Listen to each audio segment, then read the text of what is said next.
Hey, welcome everyone. My name is Anthony Mangiafico, and you are now in the session, How to Utilize Paid and Free Resources to Boost Student Enrollment in Your Local Program. My colleague, Kristen Hempel, could not join us today, so I'll be presenting solo. I'm hoping everyone can see my screen, and I'm going to move on to some poll questions. So Michelle's going to put up a poll. We have 4 questions for you because we want to know what you're doing for marketing in your program. So those 4 questions are on the screen in front of you now. I'll go over those in a few minutes, but while you're taking your time going through those 4 questions, I'll tell you a little bit about myself. Like I said, my name is Anthony Mangiafico. I'm the director of Wallingford Adult Education in Connecticut. This is my second year here, and previously I worked in East Hartford, my 11th year overall in adult education. I am also the president of my state association, the Connecticut Association for Adult and Continuing Education, also known as CASE. And in 2022, I was named the COAB Administrator of the Year. And throughout the presentation, if you have a question, you can throw it into the chat. I'll do my best to check that. Otherwise, I did leave some time at the very end for any additional questions. So I'll give you maybe another 2 minutes or so on the poll. I see already we have 55 responses for the first question. So again, go ahead and fill those out, and then we'll go over them in about 1 minute. And I'm hoping that I can see the responses afterwards. If not, we'll have Michelle read those out.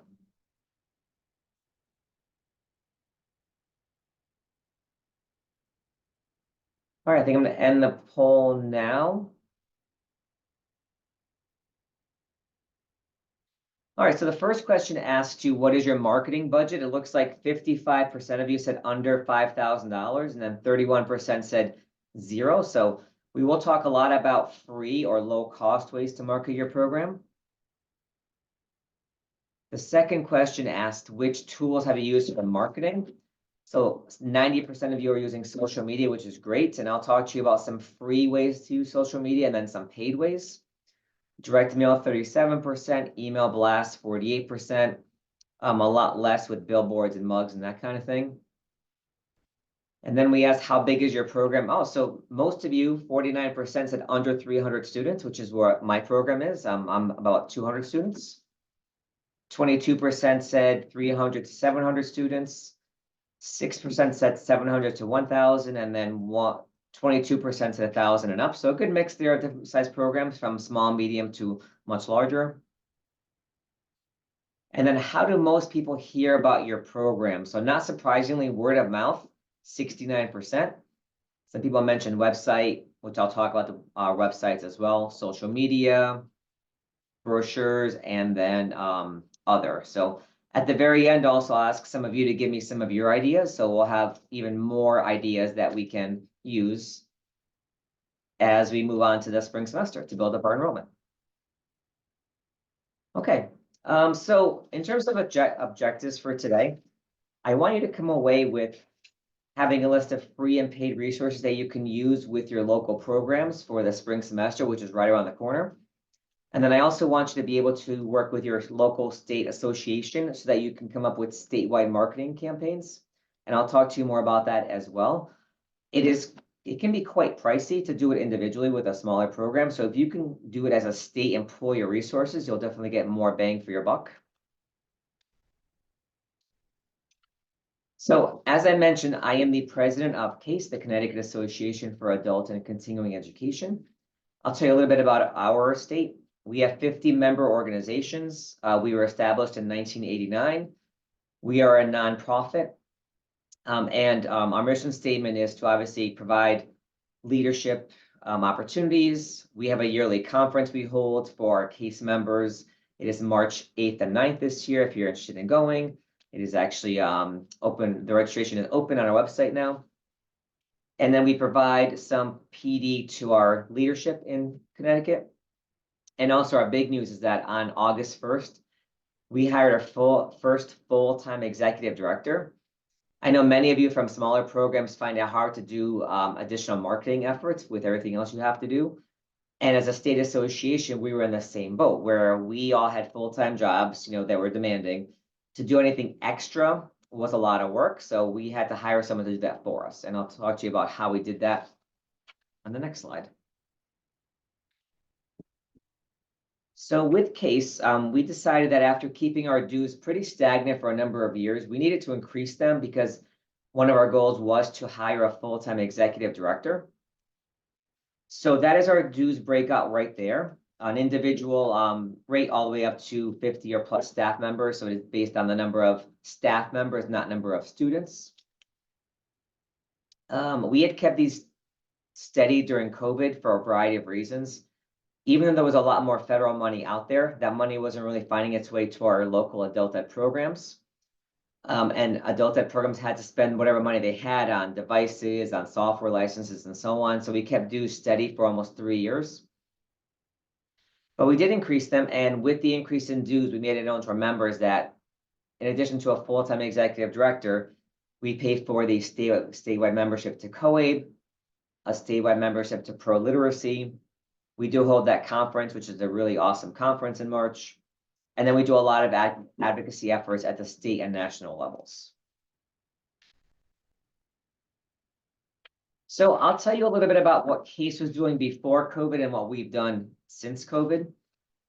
So we came up with this branding effort, Learn to Earn, and we had decals made, we had banners, it was on social media, it actually had its own web page or social media page. However, we found that no one was able to maintain that social media page, so it didn't really do well. With social media, when people ask you a question or respond to you, they want an instant response, and we had no one that could do that. So that didn't really work too well. We did a lot of state visits. So we visit the state capitol every year after our conference in May, and we bring up our local winners from our state conference. We meet with legislators and so on. But then during COVID, our state capitol was shut down for almost 2 years, so we couldn't do that anymore. And then some other struggles. Many of our programs are small. In Connecticut, we don't have county government, and every town pretty much has their own fire department, library, schooling system. So everything is very locally controlled. So you have adult ed programs that have a very small number of students, under 25, and then you have programs that have over 2,000. So it's very small, very hard for those smaller programs to come up with advocacy and marketing efforts on their own because their staffing is so limited.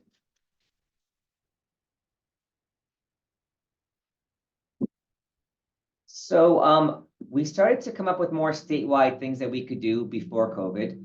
One of these events was a march that we held in New Haven, Connecticut. So this took a lot of planning, but the director of New Haven Adult Education, Michelle Bonara, put this together. And it was called the No Excuses March. So we had T-shirts made.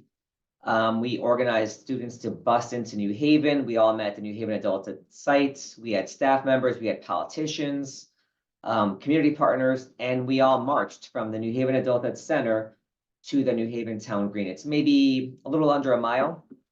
We had tremendous news coverage. It was really great. And then once we got to the town green, we had a massive rally. We had tables with community partners so that our students could, browse other services. And it was a great effort. And we had a second one planned for the following year, September of 2020.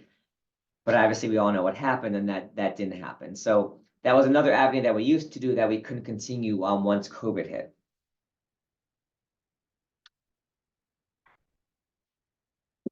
So then COVID comes, and we all saw declining enrollments. I'm sure that's nothing new to all of you all across the country. Our conference, which I've mentioned before, was, it went remote for 3 years. So even though it was robustly attended, we weren't making as much money as we would if it was in person. So again, that hurt our bottom line. We spoke to community partners, and we figured out we need to do something to really help our members in Connecticut. So we looked at our budget, and we put aside $20,000 for a television campaign. One of our partners had run ads on NBC 30, a local NBC affiliate, and Telemundo the year prior, and he had said they had good results. So we decided to spend $20,000 and we shot commercials in the summer of 2021 and they ran during the Olympics in the summer of 2021, and then again in December and January for the following semester. I'm going to show you a couple of those commercials in a second. I just want to say this was very rushed, so it's not the best practice to do something last minute.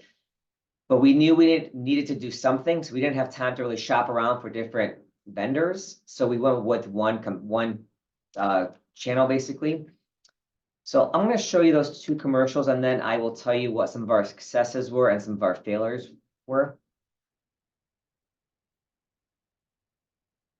This first one is the English version. It's about 15 seconds.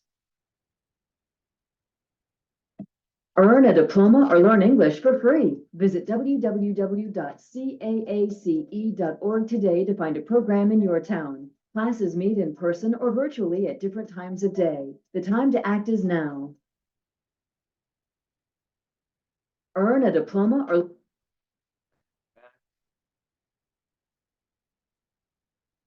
I'm hoping everyone heard that. I'm not seeing anyone saying that they didn't hear that. And then I'll show you very quickly. The second ad is 30 seconds and it's in Spanish.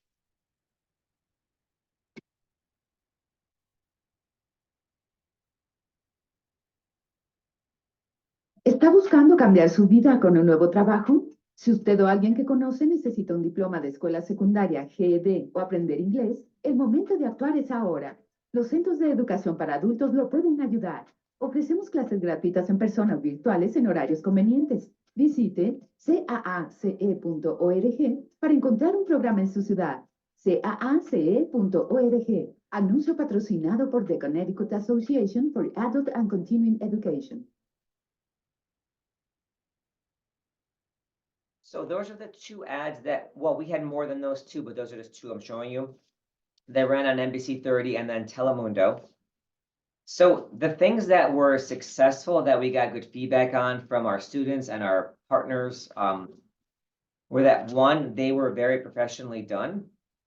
They were short and to the point, and there was a great call to action. It said, the time to act is now. It didn't kind of like dilly-dally. It didn't say, oh, do you want a high school diploma? Do you want to learn English? It just said, do this now. The negatives are that, a lot of people have cut cable. So if you're watching the Olympics, you might be doing it on, your phone, on a website, and not necessarily through a network station. Also, we had no way of really gathering data on whether these commercials were being effective. A lot of our organizations were not keeping track of where students heard from them from. So I know that when people walk into my site, we have a question on the registration form that says, how did you hear about us? And it says, website, friend, family, child, school. Not everyone was doing that, so we had no way of knowing if people were watching these ads and then coming in to the site. Also, the fact that it was a last-second shoot, we didn't have a lot of sites to choose from, so the videos didn't really have a big, diverse group of students. And then, since it was done over the summer, a lot of our programs don't run summer programming, and they have administrators who might be only 10 months and not work over the summer. So there wasn't really a lot of awareness around this. Again, and that was because Case did this so last minute. So, we took all of those lessons and we planned again for the following year. Get to the next one here. As I mentioned, people are cutting cable. They're not really watching TV anymore. If they are fast forwarding through everything. So we decided that we really need to focus on digital ads. We wanted ads that would be on social media, on YouTube, banner ads, things that would pop up on your phone, on your feeds. So this time we had more time to prepare. We interviewed a different couple digital marketing firms, and we hired the firm that we thought would be the easiest to work with because we wanted them to basically do everything. We wanted to film the ads, put them on social media, keep track of how they're doing. The firm we worked with was really great. So again, it was a $20,000 budget. We filmed the ads at 2 different locations in Connecticut. And the firm we worked with was really great. They really wanted to know a lot about what Adult Ed was and what we do. So we spent a lot of time discussing, what we offer. And then they were really great with the students. So when they met with the students, they gave them prompts. Again, they weren't telling them what to say, but they were just finding ways to have the students tell their stories that were concise and fluid. Otherwise, you have really choppy sentences. And then these ads, they cut these ads, they put them on social media, banner ads, and so on. And we actually, I think what I'll do is I'll show you the ads first, and then I'll tell you how we use them and how we continue to use them. So they cut ads that were anywhere from 10 seconds long up to 2 minutes long, depending on your audience. For social media, you're going to put something on that's very, very short. For your website could be maybe a little bit longer. For this ad here, that's about 2 minutes. I use this for my advisory council meetings where I bring in members of the community. So this is a great one for that because it's a little bit longer. So you have an audience that can stand that. On social media, 15 seconds is really, the maximum. So let me just show you tab at this video. And again, we all know that our students telling their stories is really the best selling point for what we offer. And we have our own YouTube channel. I left high school because I was 13 when I had my first child, and I was 16 when I had my second child. So I didn't have a babysitter, and I joined a Teen Mom GED program when I was able to bring my child with me, but that didn't work out. I went into a CNA program, a phlebotomy, EKG program, even my EMT, but I never had my high school diploma. So, and I always wanted to seek for my RN degree. I did 10 classes a day, Monday to Thursday. Monday and Wednesday, I was in class from 9 a.m. to 8 p.m. 2 breaks. My overall experience was great. My teachers are wonderful. They care about their students. Adult Ed has amazing programs here. You can become a citizen, you can gain your GED. They even have therapists, social workers, if you need help for anything. I hated science all my life. I love science now. I never liked it to write. Now I feel like I could write and keep writing. And I like to write and read. It changed my life. I'm open to learning new things. My goals for the future are finishing my bachelor's, becoming an RN, and being a great mom, wife, and that's it.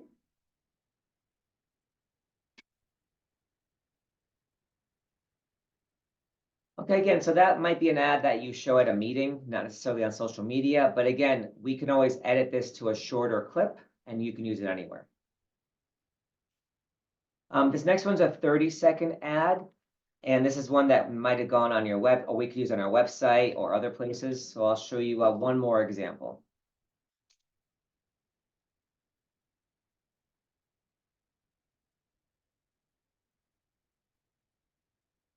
Tis the season for savings on Frontier Fiber Internet with proven reliability. Now, the experience in this program was the best experience I ever had. Definitely, education opened louder doors for me. A big change in my life. I'm working at Connecticut Institute. I'm a lead teacher over there for infants and toddlers. Everything gets possible, as long as you work hard and you're dedicated. This is the place to be.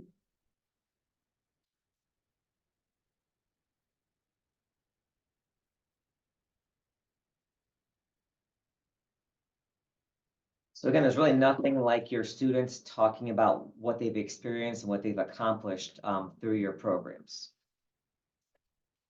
So that was still last year.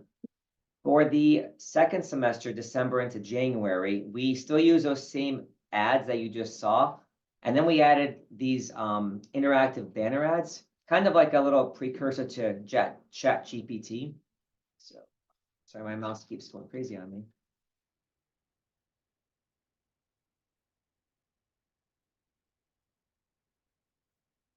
So these would pop up on, social media, on YouTube, wherever on your phone. And it would give you a couple of prompts. Hi there, did you know that CASE offers free adult education programs? I did not. Whatever they click, ultimately, it'll lead to our website. So what services would you like to hear more about? I'll click ESL.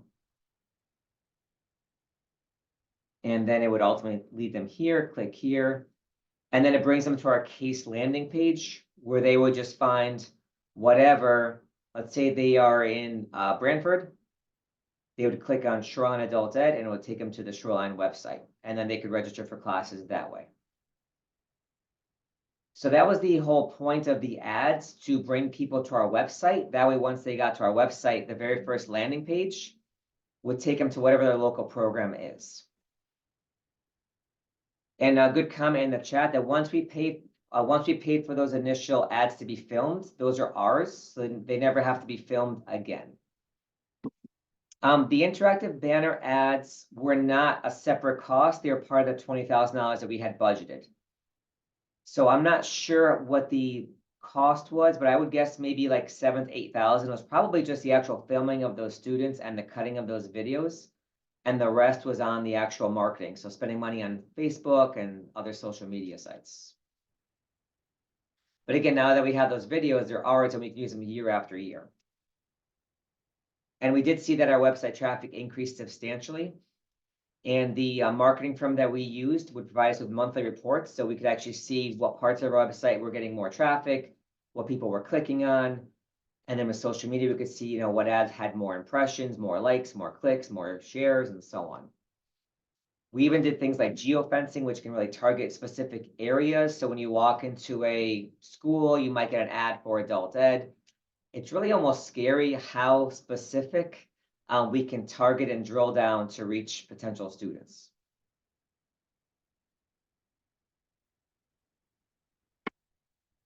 So now this year, 2023, 2024, we only had $5,000 to spend because we did spend a lot of our money on hiring that full-time executive director. So we had a 3-week campaign in August and September with those same ads that you already saw. We didn't have to refilm them or anything. And again, we saw website traffic increase significantly during those 3 weeks.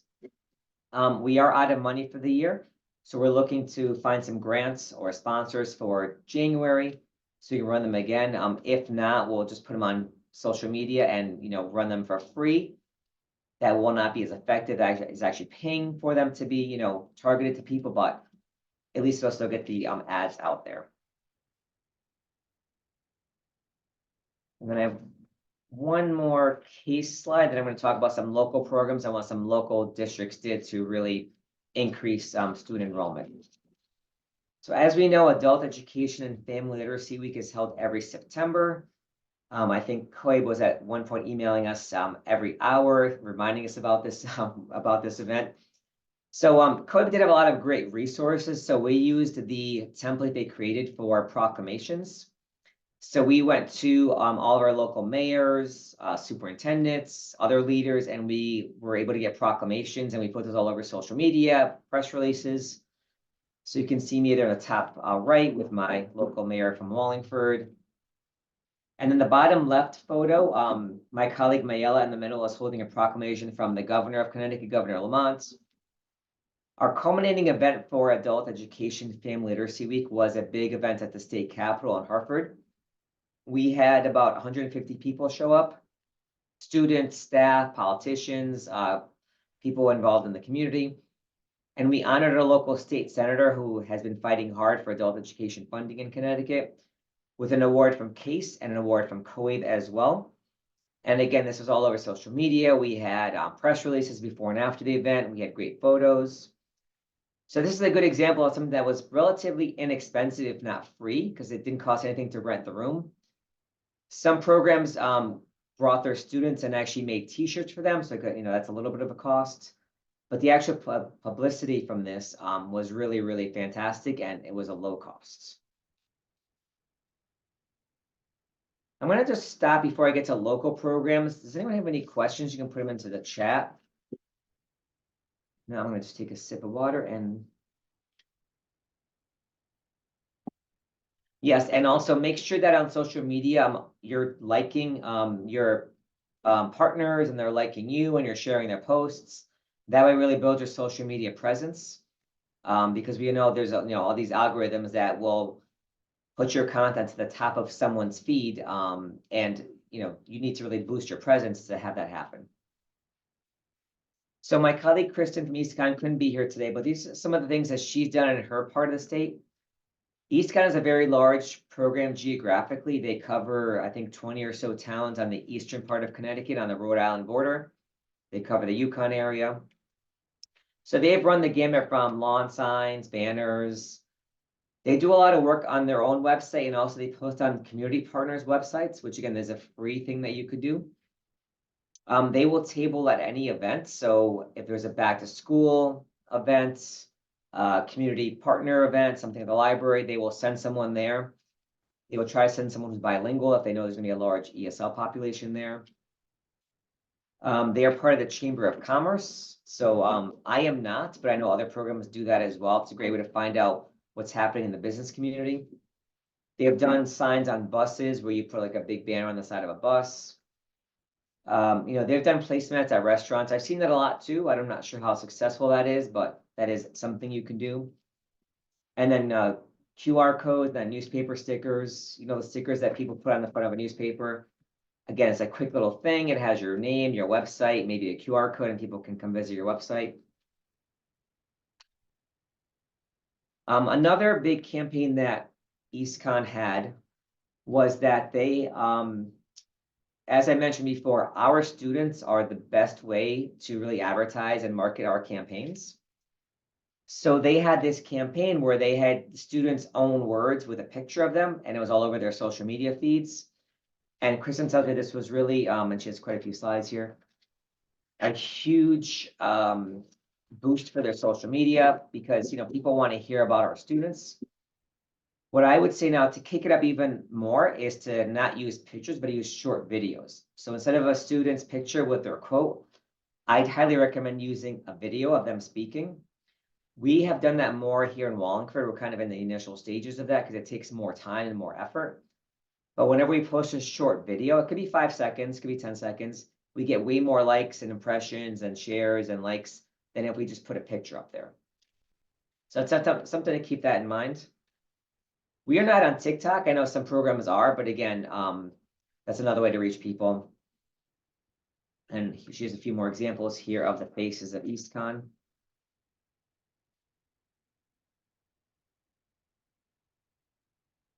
And then another example of her QR codes, they are everywhere. If you do use QR codes, which I do recommend you use, make sure that they are mobile friendly because they're going to be taking a photo of them on their phone. And if it's registration for a class, they're going to do it on their phone. So make sure that it's easy to see and easy to fill in. That way they can actually complete it as soon as they do it. Otherwise, they might take it home with them and then forget all about it or lose interest. And here are some examples of all kinds of community events. So again, if there's ever a chance to go to a community event, it'll most likely be free. Just bring some flyers, some things to give away. Candy and bubbles are very, very inexpensive. More promotional type items like pens and notebooks, do cost money with your logo on them. But again, if people can come to your booth because they want a piece of candy, it's a great opportunity to talk to them about what you offer. And then another thing you can do is work with your community partner so that your information is also on their flyers. So this flyer here had not only EastCon's adult education information, but it also had information on the American Job Center. So again, chances are clients might need both services, adult ed services and American Job Center services. So sharing this, so it's one flyer with both organizations, is kind of a win-win for both. All right, so I'm going to switch gears to my old program. So I worked in East Hartford, Connecticut before my current job. We used to mail out a brochure to every single person in town, and we'd run a lot of general interest classes, computer classes, bus trips, all those basket weaving, all those kinds of courses. After 2 years, those courses just weren't running, so we totally eliminated the brochure. But we wanted to do something to mail out to people, so we came up with this really simple, short, glossy flyer. It's kind of like a large postcard. And it would be mailed out to people in late August and then again in early January. And it had just very simple information about what courses we offer, how students could register, and when classes started. And this we found was very, very successful. People would actually get this in the mail, put it on the refrigerator. They would call us. They would come in and actually have it in their hands when they came into our site. This is not cheap though, but we thought it was well worth it. The last time that I was in East Hartford 2 years ago, we had mailed it out to 23,000 homes and businesses in town, and the cost was about $2,400. It's probably gone up now, but that was production costs and mailing costs. So again, for us, it worked. We did go through multiple versions of this, and I would put a QR code now if I would do this again. We found that the less text, the better. We had detailed explanation of what the classes were, and that was just too much for a simple flyer. For things like GED and ESL, you don't really have to sell that. People know what those courses are. And for the other ones, a very short description was all we needed.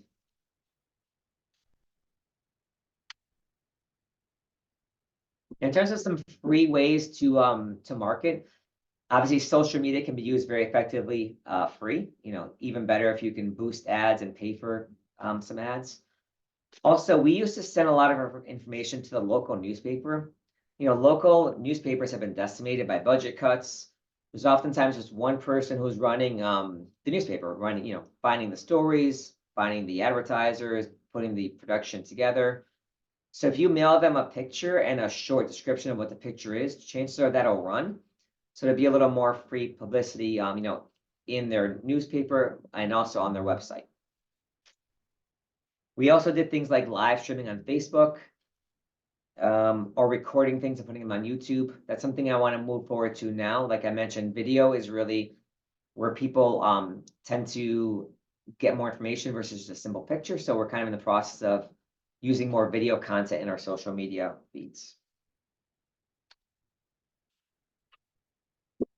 So here in Wallingford, we go to any kind of community fair that we can. We always bring some giveaways. We found the reusable grocery bags are really, really popular. So if you have a little bit of money to buy those kind of things, I highly recommend it. They can be as cheap as $2 a bag or so. Again, whenever someone graduates, we put them on our social media sites. I'll put them on my LinkedIn page as well. Great free publicity, some to newspapers as well.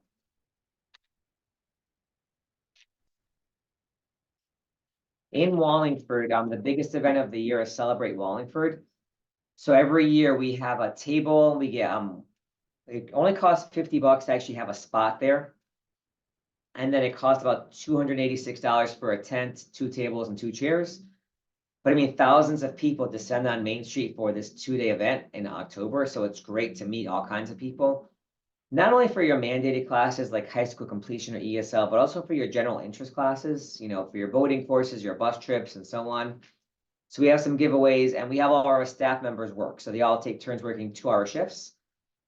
And sometimes we even have student volunteers, because obviously you want people who know your program to be talking about what you offer. And in terms of the return on community events, yes, we do get a lot of people that come to our site afterwards. It's sometimes hard to determine where people come from, because they might have seen your website and social media, and then they saw you at a fair. So it's hard to pinpoint like which of those 3 things really brought them into your program. But we do find that community fairs like this, Celebrate Wallingford, do bring in a lot of people into our program. So again, social media is huge for us. Our goal now is to post daily. I know it's a lot of work, but if you have a team of people, so we have 3 people that kind of take turns posting. And we also diversify our posts. So it's a mixture of informational things like registration is next week, don't forget to sign up, to entertainment, kind of like these posts, one on Thanksgiving, one on a brand new citizen. These are all things that we do that are not paid. We don't boost these or advertise them. We just put them on our site.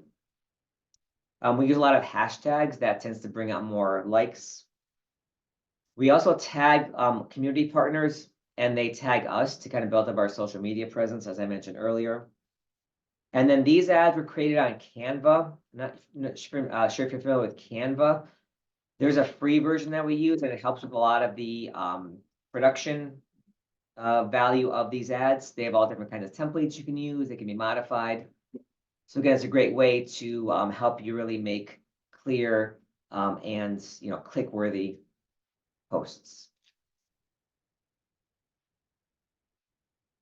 All right, so your website. In Wallingford, we're very fortunate that we have total control over our website. Even though we are part of the K-12 system, we can control what goes on our website and we can take things off and, modify it as needed. When I was in East Hartford, we didn't have that. The K-12 system controlled our website. So whenever I wanted something modified or changed, I had to email the, technology director. She would go through the request, send it to someone else to update for us. So that process took sometimes weeks. Whereas now we can update things, very quickly. I also recommend that you have 4 or 5 photos that kind of keep scrolling through your website. We're probably going to change that soon and maybe go to like a short video of some sort. We actually have a brand new logo that we just debuted yesterday, which I'm very excited about. So if you go to our website now, you'll see our brand new logo. Also, on the very bottom here, where it says we're offline, leave a message. We do have that open at times so people can chat with us directly from the website. But we know that in today's world, people want instant results. So whenever we're not available, we put that on there so that people can leave us a message and then we respond whenever we're able to respond. So again, this can be a low cost thing to update constantly once you have the initial site paid for.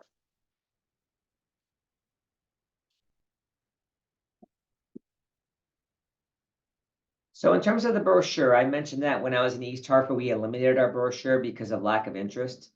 In Wallingford, in the past 2 years, we've actually doubled the number of pages in our brochure.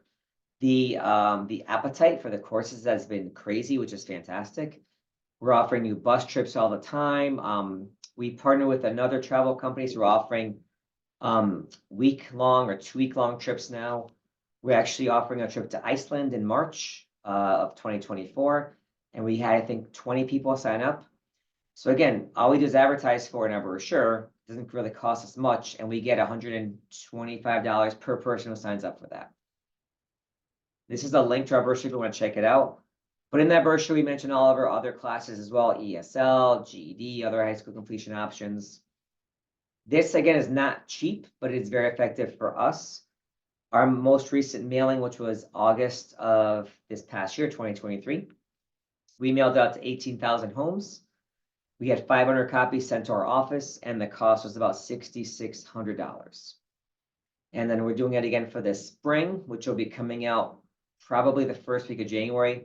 It'll be a little bit more than that because we're increasing the number of pages in that brochure. And I think, and a couple other things while I'm on the brochure here. I wanted to mention that some other things we do that I didn't mention on a slide. We have advisory council meetings 3 times a year where we bring in members of the community, the library, YMCA, Parks and Rec, Board of Education, and we share what we're doing with our partners. That way they can take our information and hopefully bring it to their partners, because oftentimes they are servicing the same clientele that we're servicing. So they might be able to bring us more people. We also, we don't have this now, but our plan is to have a monthly newsletter or email newsletter that will mail out to all of our community partners to kind of keep up to date on when we have open enrollment, when we have new courses, when we have additional courses offered, and so on. So we're working on that for the spring semester as well. If you use something like Constant Contact, it's pretty low cost, but there are a lot of other newsletter websites you can use, such as I think eChimp or one of those, something like that. But Constant Contact is the one that we know. MailChimp, sorry, that's what I was thinking of, MailChimp. In terms of someone asked about YouTube ads.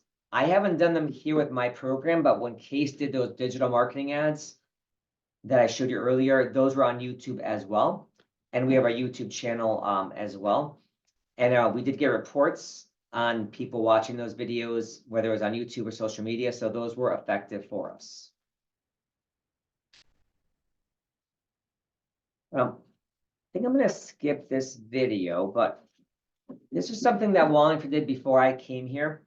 Do you know how when you go to see a movie and you're sitting there and before even the preview start, there was those ads for random things?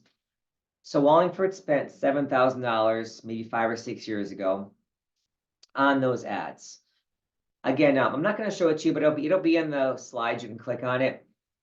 I don't think it was very effective because I think when people are at the movies that early, they're probably, talking to their friends, they're texting, they're grabbing popcorn, whatever. So again, I don't know if the other people have had success with that. I don't think it was that successful for our program. And that's a picture of our station, by the way. We're at the old historic train station. So that's just our cool building. So the train has not gone by yet, which I'm really surprised, but when it goes by, you will know.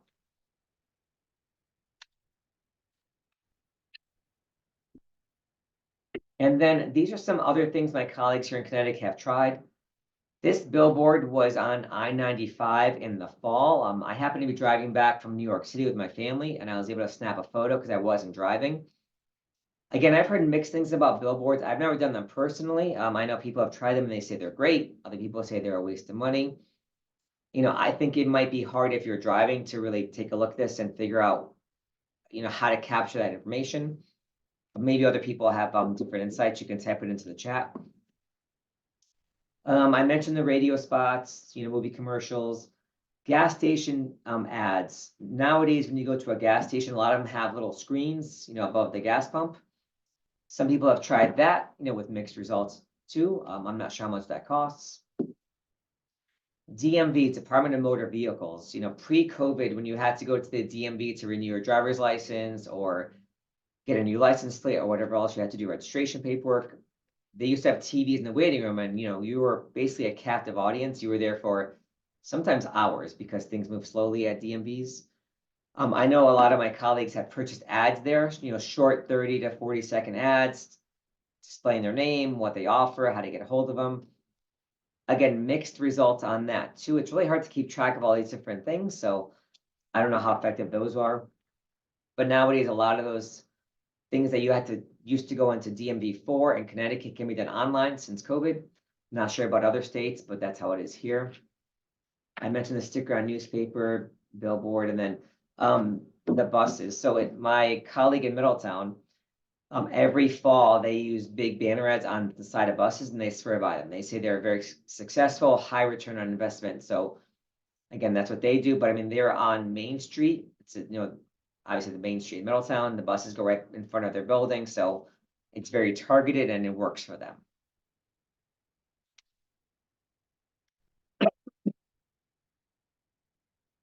This is another video. I think I'm going to skip this video as well, but it'll be in the link. So my colleague Michelle Bonora from New Haven, who I mentioned earlier, before that big march that we had in 2019, her staff and her, they all wore matching yellow shirts that she had made for them, and they went into the streets of New Haven because they realized even though they serve a large number of students, there's still thousands of students, potential students out there that need a high school diploma, need to learn English, and so on.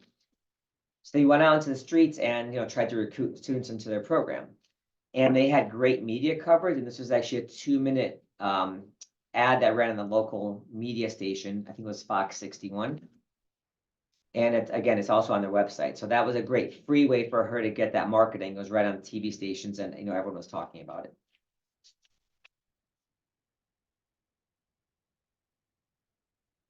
And then some other free ways to utilize social media. Have students like your page. I mean, if you have 200, 300, 400 students, those are all people that could potentially be on your page, liking whatever you're posting. We have that a lot too. We had a contest one year where when students came and registered, if they liked our page, they'd be entered into a raffle, and then we'd pick a name and give them a gift card, something like that. Repost your partners' ads and post, and then have them do the same with yours. Join community partners. So in Wallingford, there are different Facebook groups like Parents of Wallingford Students, and I grew up in Wallingford.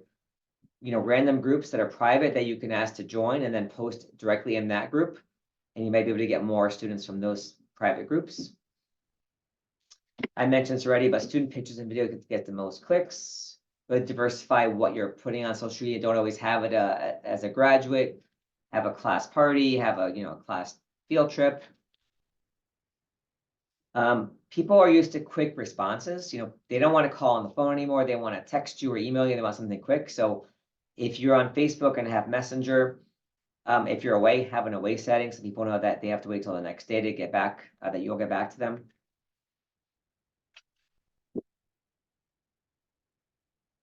All right, so I'd love to know what other people are doing. I'm gonna just put the Jamboard link in the chat box. Try that right now. But I want to know what other people are doing. Let me just do this. There we go. So if you click on that link, it'll take you to this Jamboard. It should be open to everyone. I want to know, what are you doing in your local programs? It can be free or it can be paid to really boost student enrollment, because maybe you have a really great idea that I haven't mentioned, or maybe it's an idea that I thought wasn't great and you're using it and it's actually fantastic for you. So if you haven't used Jamboard before, it's a free resource. It's great. You just click on the notes and you could add your sticky notes of whatever you're doing that might be a good opportunity for other people to learn as well. So I'll give everyone a few minutes, and if you have any questions in the meantime, you can put them into the chat, and then I'll just read these off. These are some of the ones that I had on here. Kristen and I presented this at COAB in 2023 this year in Atlanta. So some people mentioned they use door hangers at apartments. So they go to apartment complexes and put door hangers on their doors. They hand out flyers, different events. Local newspapers and radio stations for adulthood graduates. I think, again, that's advertising your student successes. Lawn signs. Oh, this is an interesting one. Lawn signs for adult ed students, just like high schoolers. So you know how in June it'll say like so-and-so graduated Wallingford High School. You know, have those for adult ed too. Why not? So if anyone else has any, feel free to put them on the Jamboard right now. The link is in the. Oh, I'm sorry. Let me just put it one more time. I just realized I put it to the hosts, not to the everyone else. There we go. So everyone in the chat box, you have the link now for the Jamboard. Sorry about that. Before I clicked on just hosts and panelists, so it only went to Michelle and myself.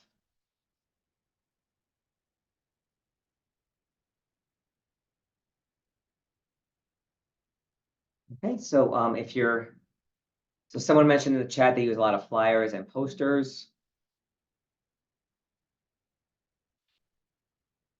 So as you put them on the Jamboard, I'll move them around. Someone uses WhatsApp, table at community events, flyers on bulletin boards around town. That's a great one too. Again, if you do that, I recommend QR codes. Bookmarks to elementary school students recruiting parents. That's a great one. What we did one year was I talked to the EL director for the town, and we sent a letter home to every single EL student K-12, because if the student, the child is receiving, English language services, most likely their parents need that as well. So we sent that letter home with every student in their backpack a couple years back. Someone mentioned they corrected a Google map near one of the schools and got 500 extra hits in one semester. That was free. Business cards with QR codes. Ask incarcerated students to ask their friends to like us on Facebook. Okay, definitely. The more people that like you, the better. It's going to really move your post to the top. Yeah, we have a great partnership with our library as well. Someone mentioned that. Church bulletins, that's a great one too. We have a good partnership with the churches right up the street from us, because I want to say probably 80% of our students are ESL students, and that's pretty much all across Connecticut this year. A huge boost in enrollment. And a lot of those students go to the Catholic church down the street. So we always have our information posted in the church with their permission, obviously. Oh, people set up tables at food distribution sites. That's a great one. Radio talk shows. Yeah, that can be free. If you have local public access channels, you can go on there and mention what you're doing. Again, it's going to be hard to find one thing that you do that's going to bring in an extra 100 students, but this thing you do might bring in 5, this might bring in 4, this might bring in 10. It's really a combination of all the things that you do. Someone mentioned a QR code with online registration. So we started online registration about a year ago as well. Before then it was paper, but now it's great because they can register ahead of time. When they come in, they just take their tests and then they're ready to go. And I think we might be all set with. Someone mentioned they don't have an adult ed budget. So of course, it's tricky when you have very little money. So word of mouth is key. That's probably our number one recruitment tool as well. Someone posted check with employers. Oh, that's a great one too. Yep. If you have a local hotel near you or, factory, something like that, there might be students or potential students that are waiting for you there that don't have a diploma. We partnered once with, and this is pre-COVID, with a place in East Hartford that was a laundromat, but it was a laundromat for medical uniforms. And we ran 2 different classes there. So the employer would pay for the students to come to class for 1 hour, and 1 hour was on the students' time. So if their shift ended at 2 p.m., they would leave work at 1, go to our class for 2 hours, then go home. And our next class would start, students would come in an hour early, get paid for an hour of work, and then do the regular shift. That worked out really well. Then COVID hit and we never got that partnership back, unfortunately. Okay, and someone else mentioned they wear their badge and adult ed t-shirt and talk about the programs to everyone. That's a great one. Someone asked a question about the Google Maps. I believe that the person who posted that said that it cost nothing to fix the Google Maps. I think it was free. Trying to find that sticky note. It was free.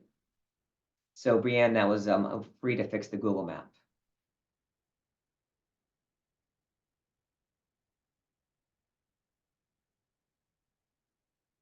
All right, everyone. I am happy to take questions, but that was my last slide. Kristen, thanks you. She couldn't be here, but she helped me with this presentation, getting it ready. My email is right there. Feel free to email me. I'd love to hear from you, and hopefully you got a lot out of this, and I would love to talk to you. And hopefully we will be able to meet up in person in COABE next year. And yes, this is being recorded, Patty. I believe you'll get a copy of the presentation and the recording as well. And I think Michelle can answer that better than I can. All right, thank you, everyone. Have a very happy holiday season, happy new year, and stay safe. Thank you again. Thank you.